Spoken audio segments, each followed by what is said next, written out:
محترم احباب، آیت مبارکہ میں رحمت کائنات صلی اللہ علیہ وآلہ وسلم کے حوالہ سے یہ ارشاد فرمایا گیا ہے کہ النبی الامی الذی یجدونہ مکتوبا عندہم فی التوراۃ والانجیل، کہ وہ نبی امی کہ جس کو وہ لکھا پاتے ہیں اپنے پاس تورات میں اور انجیل میں۔ آیت مبارکہ میں تورات اور انجیل کا تذکرہ ہوا ہے۔ زبور کا باقاعدہ لفظ آیت مبارکہ میں موجود نہیں ہے، لیکن اس کو یوں بھی سمجھا جا سکتا ہے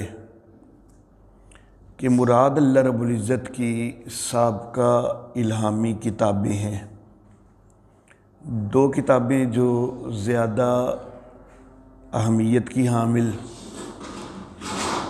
اور زیادہ بڑی کتابیں ہیں، ان کا باقاعدہ نام بھی لے دیا، اور دو کتابوں کے نام لینے کی ایک وجہ وہ یہ بھی ہو سکتی ہے کہ نبی اکرم صلی اللہ علیہ وآلہ وسلم کے دور میں اور اس کے بعد بھی آج تک حضرت موسیٰ علیہ نبینا علیہ الصلاۃ والتسلیمات، ان کے اوپر ایمان کا دعویٰ رکھنے والے اور ان کے مذہب اور ان کی شریعت کا دعویٰ رکھنے والے یہود کی شکل میں موجود تھے اور اب بھی ہیں،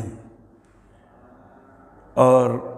حضرت عیسیٰ علیہ نبینا علیہ الصلاۃ والتسلیمات پر نازل ہونے والی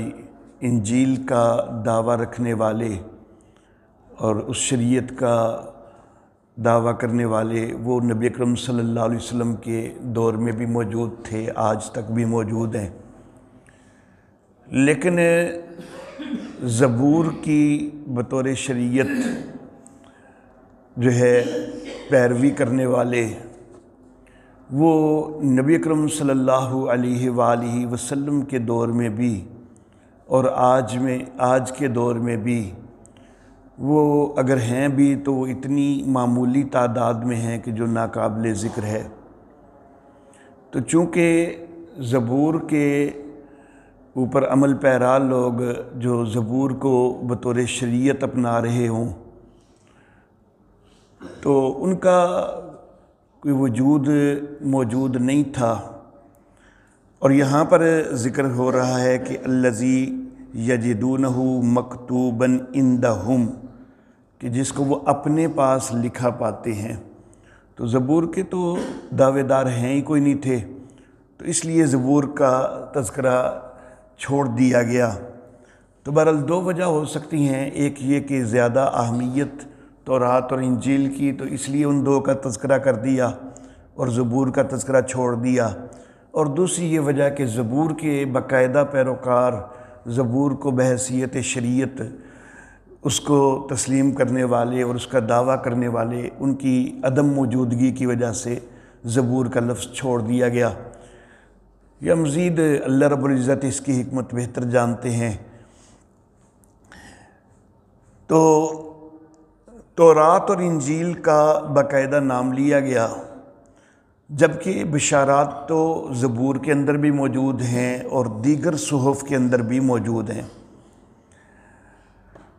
تو بہرحال یہ بطور مثال اگر قرار دیے جائیں تورات اور انجیل کے نام، تو پھر مراد یہ ہوگی کہ سابقہ کتب میں بھی سابقہ صحیفوں کے اندر بھی پیشین گوئیاں اور بشارات موجود ہیں، اور وہ آج تک بھی موجود ہیں۔ گزشتہ دو دروس میں تورات کے اندر جو نبی اکرم صلی اللہ علیہ وآلہ وسلم کے حوالہ سے بشارات ہیں، ان میں سے چند ایک کا میں ذکر کر چکا ہوں۔ اگرچہ بشارات تو تورات میں اور بھی ہیں، لیکن ایک درس میں نے 2 بشارات کا اور دوسرے درس میں 3 مزید بشارات کا تذکرہ کیا۔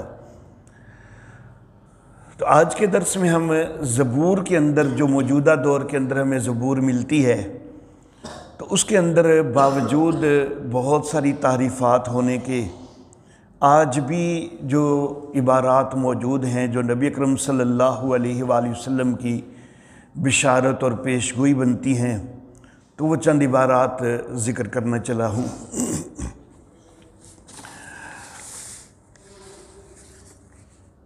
زبور کا 50واں باب ہے،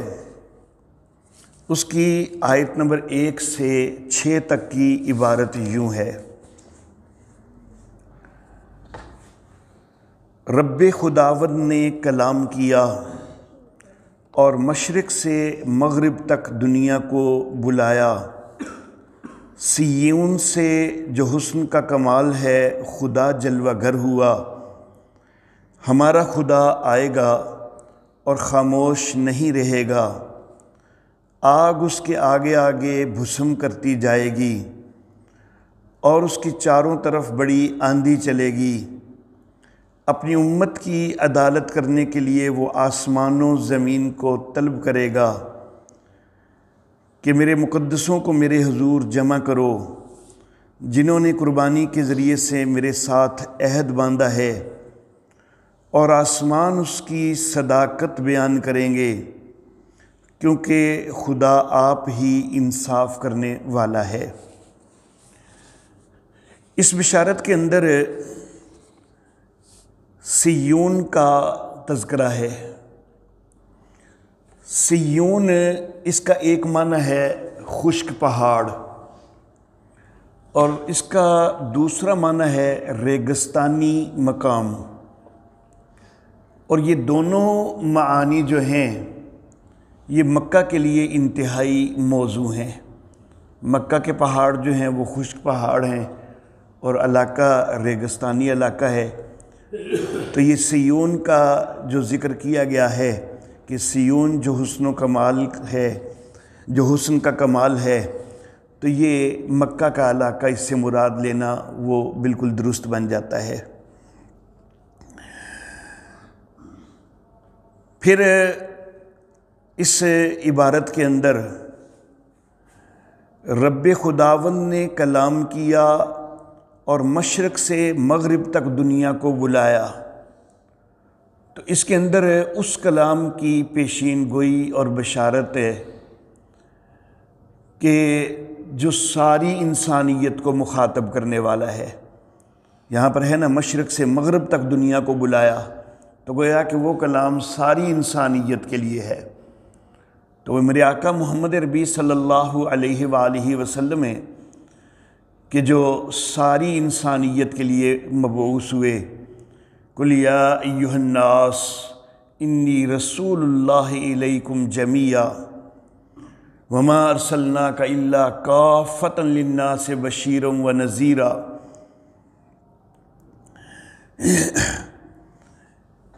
پھر لفظ ہیں کہ ہمارا خدا آئے گا، اور اس حوالے سے میں پہلے بھی ذکر کر چکا ہوں کہ خدا آئے گا کا جو لفظ ہے تو یہ خدا کی شریعت آنے اور نبی آنے سے متعلق ہوا کرتا ہے، جیسا کہ تورات کے حوالے سے جو بشارات میں نے ذکر کی ہیں ان میں سے آخری جو بشارت ذکر کی تھی تو اس کے اندر بھی لفظ تھے کہ خداوند سینا سے آیا، اور پھر آگے جو ہے کوہ شعیر کے اندر جلوہ گر ہونا اور کوہ فاران میں آشکار ہونا، اس کا تذکرہ ہوا۔ تو خداوند سینا سے آیا، تو یہ جو طور سینا کے اوپر وحی نازل ہوئی ہے اور وہاں پر جن کو نبوت ملی ہے حضرت سیدنا موسیٰ علیہ الصلاۃ و تسلیمات، تو ان کا اور ان کی شریعت کا تذکرہ ہے۔ تو یہاں پر بھی ہمارا خدا آئے گا، مراد یہ ہے کہ خدا کا نبی آئے گا، شریعت آئے گی،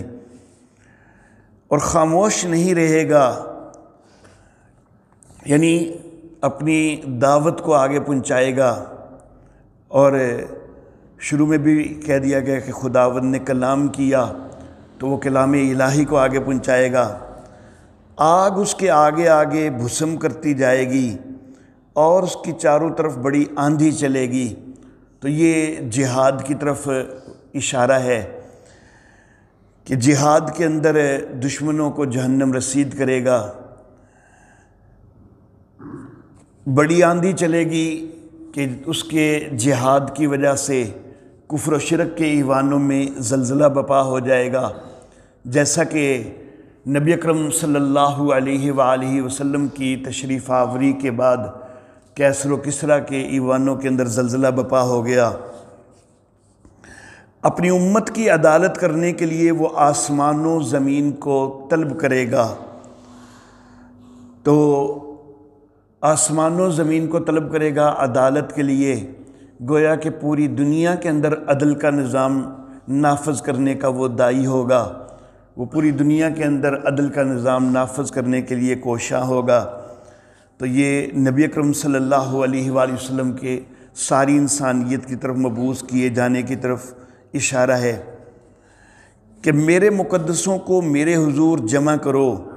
جنہوں نے قربانی کے ذریعہ سے میرے ساتھ عہد باندھا ہے۔ تو یہ عہد باندھنے والے کہ ہم نبی کے اوپر جو آخری نبی ہوگا اس کے اوپر ایمان لائیں گے، تو یہ بنی اسرائیل ہیں، اور ان کے متعلق کہا گیا کہ وہ نبی بنی اسرائیل کو بھی دعوت دے گا، اور نبی اکرم صلی اللہ علیہ وآلہ وسلم نے بنی اسرائیل کو بھی دعوت دی ہے، اور بڑے سارے بنی اسرائیل ایمان کے اندر آئے بھی ہیں۔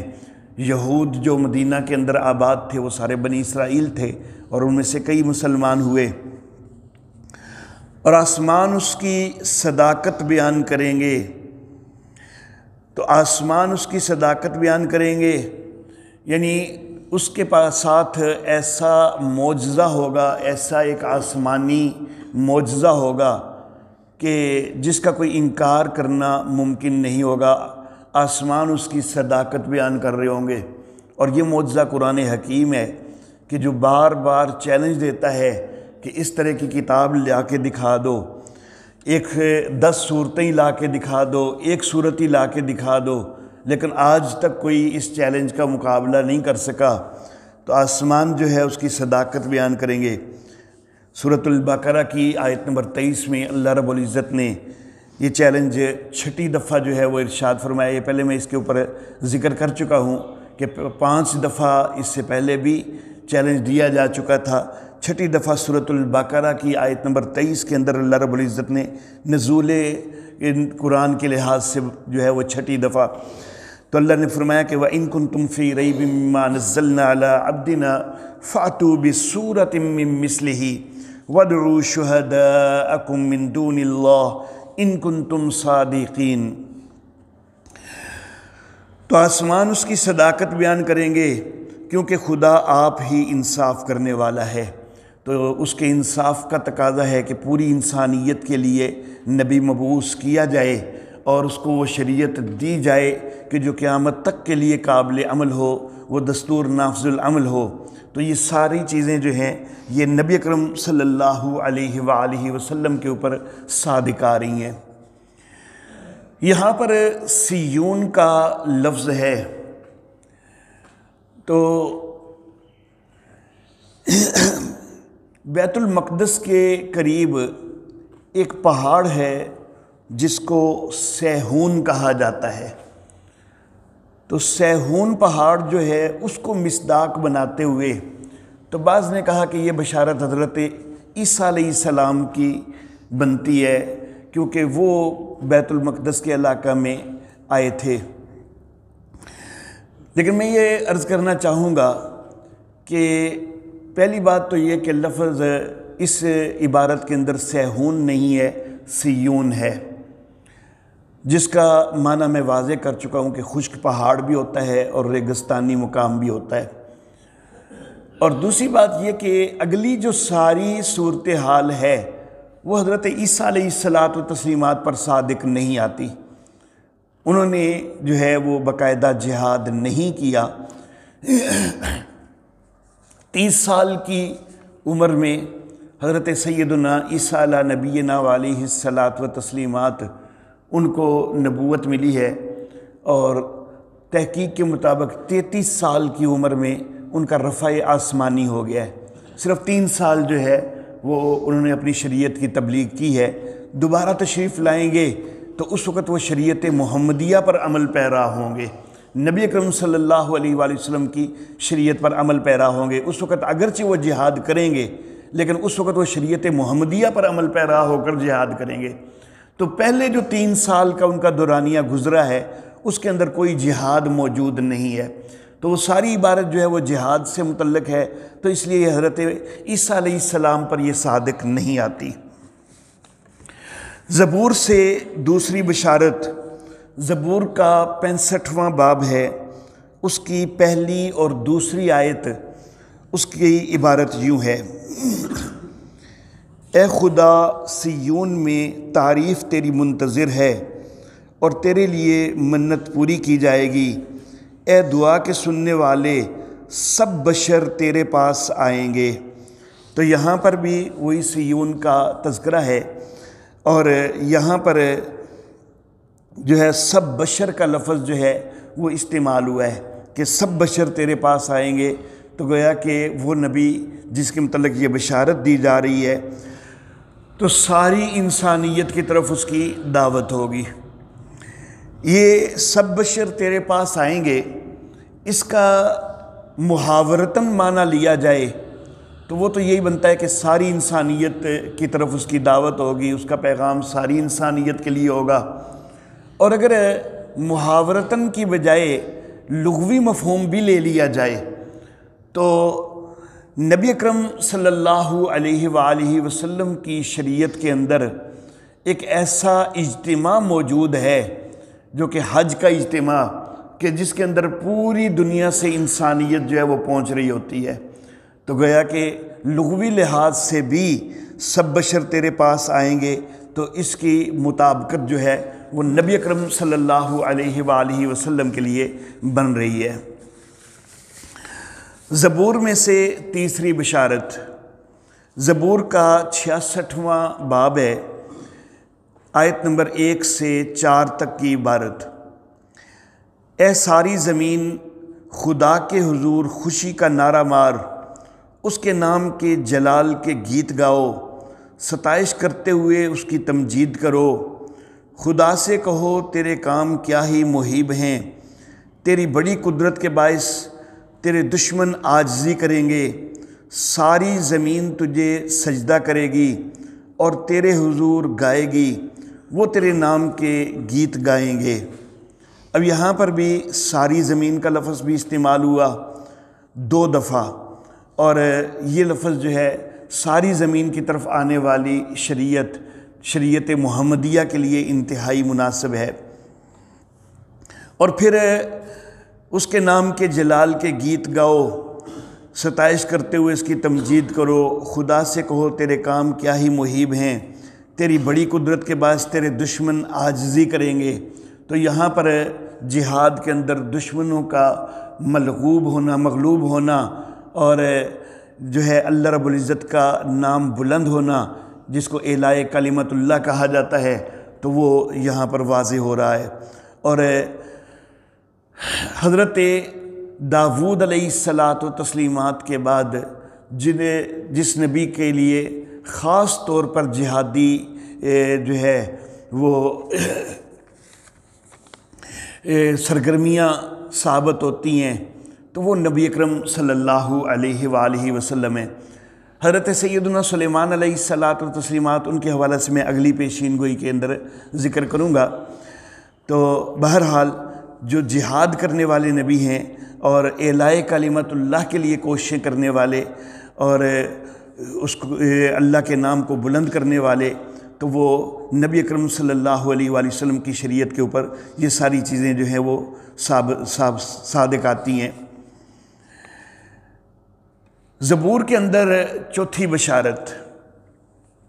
زبور کا 68واں باب ہے، آیت 1 سے 4 تک: خدا اٹھے،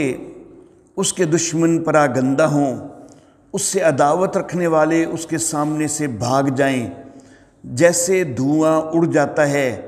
ویسے ہی تو ان کو اڑا دے، جیسے موم آگ کے سامنے پگھل جاتا ہے ویسے ہی شریر خدا کے حضور فنا ہو جائیں۔ لیکن صادق خوشی منائیں، وہ خدا کے حضور شادمان ہوں، بلکہ وہ خوشی سے پھولے نہ سمائیں۔ خدا کے لیے گاؤ، اس کے نام کی مدح سرائی کرو، صحرا کے سوار کے لیے شاہراہ تیار کرو، اس کا نام یا ہے اور تم اس کے حضور شادمان ہو۔ اب یہاں پر اس عبارت کے اندر خدا اٹھے، اس کے دشمن پراگندہ ہوں، تو یہ واضح طور پر جہاد سے استعارہ ہے کہ اللہ رب العزت کی شریعت کا علم بلند ہوتے ہوئے جہاد ہو اور دشمن جو ہے وہ پراگندہ ہوں، وہ منتشر ہوں، وہ مقابلہ نہ کر سکیں۔ موجودہ تورات کے اندر حضرت موسیٰ علیہ نبینا علیہ الصلاۃ والتسلیمات ان کے جہادی سفر کے لیے ایک عبارت ہے، تورات کا حصہ گنتی اس کے 10ویں باب کی 35ویں آیت ہے کہ موسیٰ یہ کہا کرتا، اٹھ اے خداوند، تیرے دشمن پراگندہ ہو جائیں اور جو تجھ سے کینہ رکھتے ہیں وہ تیرے آگے سے بھاگیں۔ تو اس میں بھی خداوند کے اٹھنے کا تذکرہ ہے اور دشمن کے پراگندہ ہونے کا تذکرہ ہے، اور یہ حضرت موسیٰ علیہ السلام کے سفر جہاد کے متعلق یہ آیت ہے۔ تو جب حضرت موسیٰ علیہ السلام کے سفر جہاد کے متعلق یہ آیت ہے اور اس میں خدا بندے قدوس کے اٹھنے اور دشمن کے پراگندہ ہونے کا استعارہ جہاد کے لیے بن رہا ہے، تو پھر زبور کی عبارت کے اندر بھی جب یہی دونوں لفظ آئے ہیں تو وہاں سے بھی جہاد ہی مراد لیا جائے گا۔ مزید یہ کہ یہاں پر خدا کے لیے جو عبرانی کے اندر لفظ استعمال ہوا ہے، جس کا اردو کے اندر ترجمہ خدا کیا گیا ہے، تو عبرانی کے اندر اس کے لیے یہاں پر زبور کے اندر الوہیم کا لفظ استعمال کیا گیا ہے، اور الوہیم جو ہے اس کا معنی خدا بھی ہوتا ہے، جو کہ زبور کے مترجمین جو ہیں انہوں نے یہاں پر معنی کیا ہے، اور الوہیم کا معنی خلیفہ اور سلطان بھی ہوتا ہے۔ تو اگر خلیفہ اور سلطان کا معنی لیا جائے تو پھر بھی جہاد کا سفر ہی مناسب ہوتا ہے، کیونکہ خلیفہ اور سلطان جو ہے وہ اپنی قیادت میں جہادی سفر کرتا ہے۔ پھر اس عبارت کے اندر لفظ ہیں جیسے دھواں اڑ جاتا ہے ویسے ہی تو ان کو اڑا دے،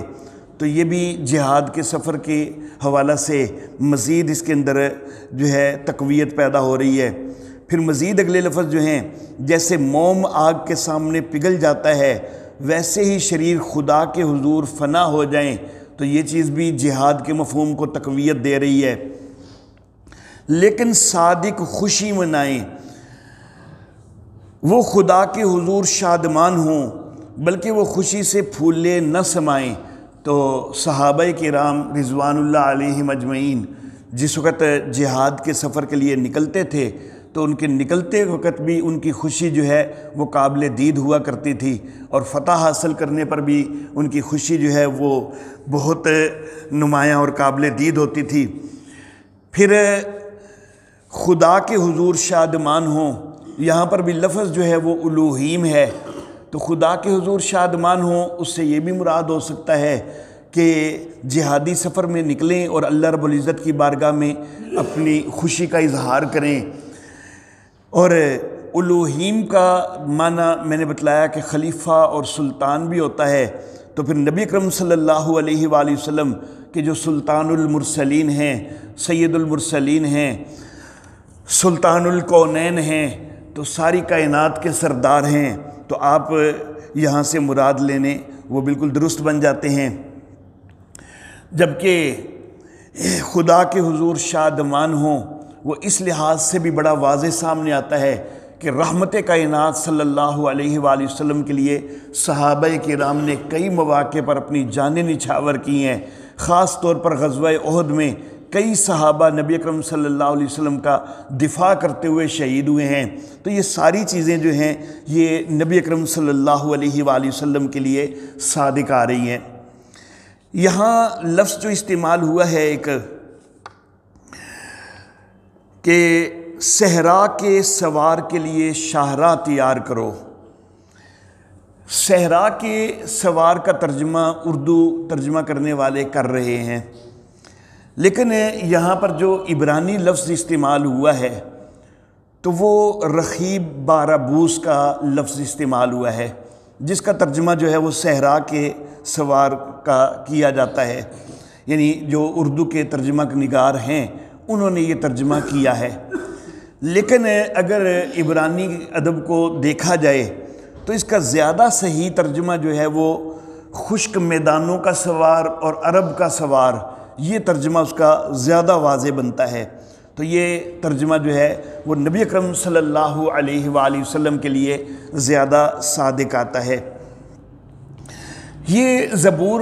حضرت داود علیہ الصلاۃ والتسلیمات پر نازل ہوئی ہے۔ حضرت داود علیہ الصلاۃ والتسلیمات، ان کے بعد حضرت سیدنا سلیمان علیہ نبینا علیہ الصلاۃ والتسلیمات، ان کو اللہ رب العزت نے حکومت اور سلطنت بھی عطا کی ہے اور نبوت بھی عطا کی ہے، اور انہوں نے کسی حد تک جہادی سفر بھی کیے ہیں، لیکن ان کے جہادی سفر ساری کائنات کے لیے نہیں ہے۔ یہاں پر جس نبی کی جہادی سفروں کی بشارات دی جا رہی ہیں تو وہ ساری دنیا کے لیے ہیں، ساری انسانیت کے لیے ہیں۔ حضرت سیدنا سلیمان علیہ السلام کی شریعت وہ ساری انسانیت کے لیے نہیں ہے، بلکہ افسوس تو یہ ہے کہ جن کے لیے ان کی شریعت ہے نا، یہود و نصارہ، ان میں سے بھی کئی ایسے ہیں کہ جو حضرت سلیمان علیہ السلام کو نبی نہیں مانتے، وہ ان کو صرف ایک بادشاہ قرار دیتے ہیں اور ان کو نبی مانتے ہی نہیں ہیں، ان کی نبوت کا انکار کرتے ہیں۔ تو یہود و نصارہ جو ہے وہ بھی اس سے حضرت سلیمان علیہ السلام مراد نہیں لیتے۔ حضرت سلیمان علیہ السلام کے جہادی سفر ہیں، اس کے بعد حضرت سلیمان علیہ السلام کا بیٹا رجعام، تو اس کے دور سے بنی اسرائیل کی سلطنت جو ہے وہ انتہائی کمزور پڑ چکی تھی، اور اس کے اوپر جو ہے وہ دشمنوں کا بار بار قبضہ ہوتا رہا، اور اس کے بعد کوئی بھی بنی اسرائیل کے اندر ایسا نبی کہ جو حکمران بھی ہو، نبی ہو، وہ ایسا آیا ہی نہیں ہے حضرت سلیمان علیہ السلام کے بعد کہ جو حکمران بھی ہوں، نبی بھی ہوں، جہادی سفر بھی انہوں نے کیے ہوں، یہ تینوں چیزیں کسی ایک شخصیت کے اندر جمع ہوں تو حضرت سلیمان علیہ السلام کے بعد نبی اکرم صلی اللہ علیہ وآلہ وسلم تک ایسا اور کوئی نہیں آیا۔ تو حضرت سلیمان علیہ السلام اس لیے اس کا مصداق نہیں بن سکتے کہ یہاں پر جن جہادی سفروں کا تذکرہ ہے تو وہ تو ساری کائنات کے لیے ہیں اور ساری دنیا کے لیے اس نبی کی شریعت ہے، لیکن یہ جو ہے حضرت سیدنا سلیمان علیہ السلام جو ہیں ان کی شریعت ساری انسانیت کے لیے نہیں ہے۔ اچھا جی، یہاں پر لفظ ہیں اس کا نام یا ہے اور تم اس کے حضور شادمان ہو۔ یہ جو لفظ یا ہے یہ یہودا کی مختصر ترین صورت ہے، اور عبرانی کے اندر یہودا جو ہے یہ خداوند قدوس کے لیے یہ استعمال کیا جاتا ہے۔ تو گویا کہ یا جو ہے یہ خداوند قدوس کے معنی میں ہے۔ تو یہ میں پہلے واضح کر چکا ہوں کہ نبی کے آنے اور شریعت کے آنے کے لیے خدا کا آنا یہ استعارہ تورات کے اندر بھی، زبور کے اندر بھی استعمال ہوا ہے، تو اس کا نام یا ہے۔ گویا کہ یہاں پر یا کے آنے کا تذکرہ ہے، اور یا جو ہے وہ خداوند قدوس ہے، اور خداوند قدوس کا آنا وہ استعارہ ہوتا ہے خدا کا نبی آنا۔ تو یہاں پر بھی نبی اکرم صلی اللہ علیہ وآلہ وسلم جو ہے وہ مراد ہیں، جیسا کہ تورات کی کتاب استثناء اس کے 33ویں باب کی دوسری آیت میں خداوند سینا سے آیا اور شعیر سے ان پر آشکارا ہوا، وہ کوہ فاران سے جلوہ گر ہوا اور لاکھوں قدسیوں سے آیا۔ تو یہاں پر خداوند سینا سے آیا، تو ان لفظوں سے خود تورات کے جو مفسرین ہیں تو وہ خدا کے نبی آنے کو ہی مراد لیتے ہیں۔ تو جب یہاں پر خداوند قدوس کا آنا وہ نبی آنا مراد ہے، تو یاہ کا آنا تو وہ بھی نبی آنا مراد لیا جا سکتا ہے۔ تو یہ انجیل زبور میں سے 4 بشارات کا میں نے ذکر کر دیا۔ انشاءاللہ آئندہ درس میں انجیل میں سے جو ہے وہ بشارات کا تذکرہ کیا جائے گا۔ وآخر دعوانا ان الحمد للہ رب العالمین۔